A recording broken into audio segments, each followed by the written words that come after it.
Hi. This is my surrounding. I was born in a cold day in January 1977. I'm 40. And so the snow and the mountain and the cold has been always part of my life. I'm born in a small village of about 65 people, so it's pretty small. We are almost all relatives. Which is good and bad. Everybody knows my car, and I cannot hide too much. My family is from there since ever. Some of my ancestors built my house where I'm still living, and in the ground of the house I found some woodworking tools to make. Of course, it was to make tools, to make things for to work in the ground, to feed themselves. And I started to use them to carve some wood and some stuff. And when I was 8 years old, I met the man that changed my life, which is this man. Is Franco, is my master. He was my master, and he's still my master now. He's still alive. He's 87, quite well, I have to say. And he was coming to the primary school to teach us sculpting in wood. Because he saw that I loved this theme, he took me in his workshop in the afternoon as well, so he taught me a little bit more. And when I was 10, he took me to an international open-air sculptor symposium, so people come to visit, and I was working in public.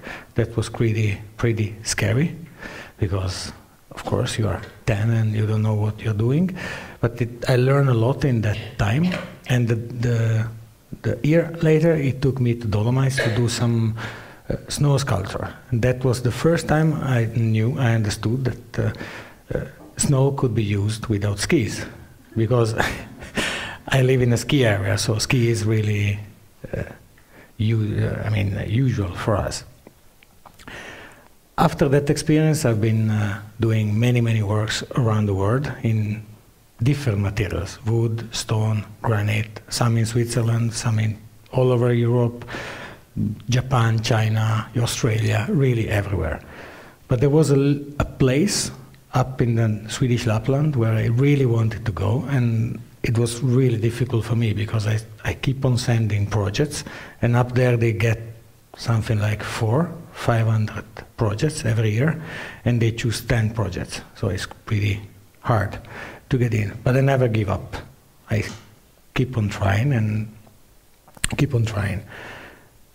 When I was 20, I received a beautiful pink letter, and it was for the army.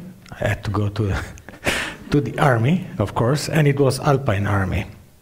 So again, snow and mountain in my life for the next 10 months. In that time, I had no time, of course, to work, to do my sculpting, to practice my work.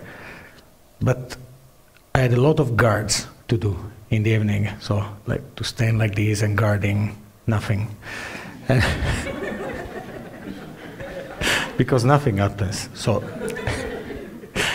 And I had a knife in my pocket, and in the bathrooms we have some beautiful soap, big like this, deep blue and really compact. And I start to carve these little things as models, maquette, and I start to send these all over the world.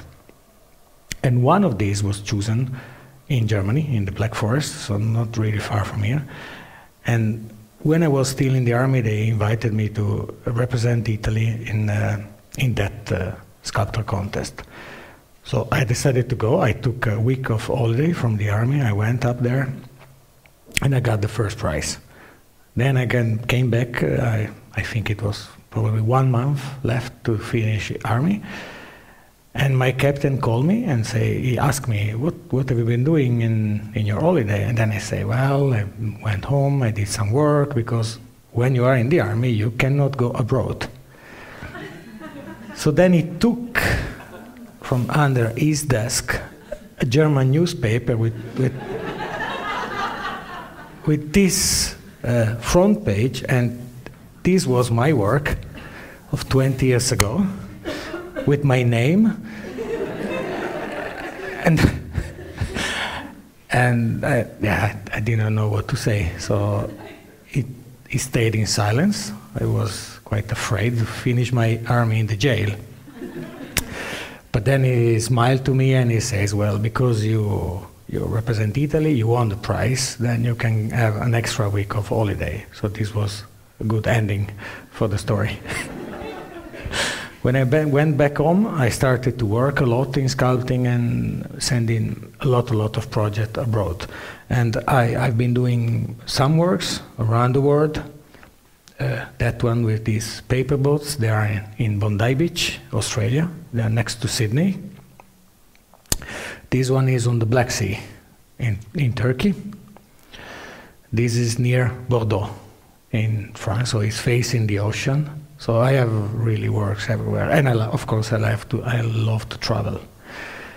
Then in 2003, I think I got encouragement by my town hall to organize a sculptor symposium either in snow and in wood. So I did it, and this gives me a lot of opportunities to know a lot of colleagues from other countries with many other experiences. But also a lot of troubles, because it's not easy to manage artists. We are all a little bit prima donna, so we like to be the one. But it was good. In meantime, I was reading a magazine, and I saw extremely beautiful pictures of ice and snow buildings, huge buildings, in Finland.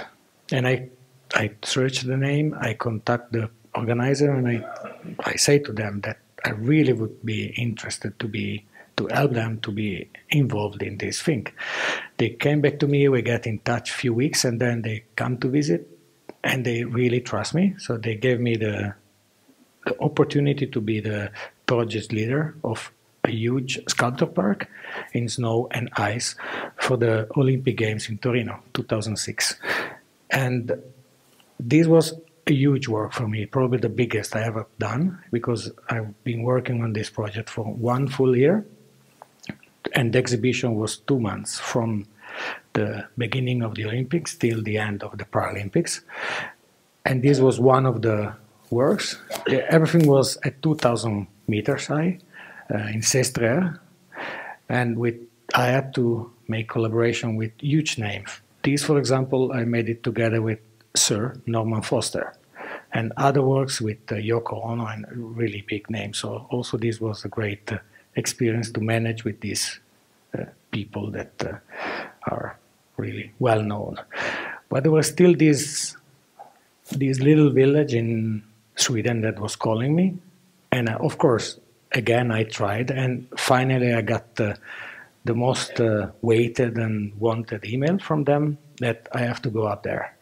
So I was really, really scared and excited, because it is the ice and snow sculptor Gotha. It's the highest level you can find in the world concerning material, tools, and skillness. And yeah, this is still the work. And this was the first time I went in Ice Hotel, that is 10 years ago. And I did this suite. So it's still one of my favorites, because it's a little bit in my heart. And it's a really special place.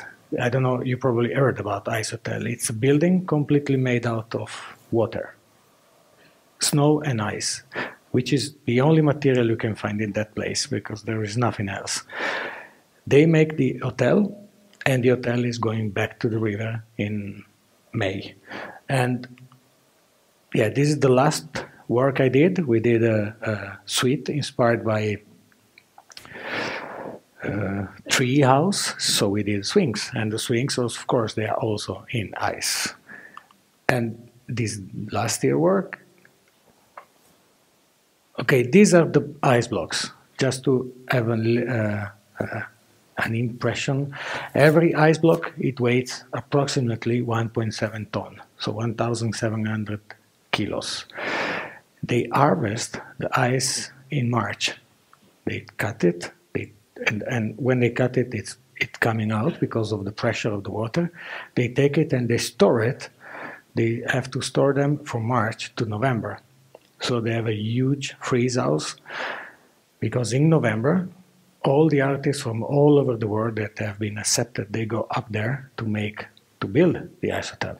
And in November, the ice is now up there is just like this, so it's not big enough. The really nice thing is that the suite I made in 2007, it melts, and maybe some part of my work, it freezes again, and I've been using it again.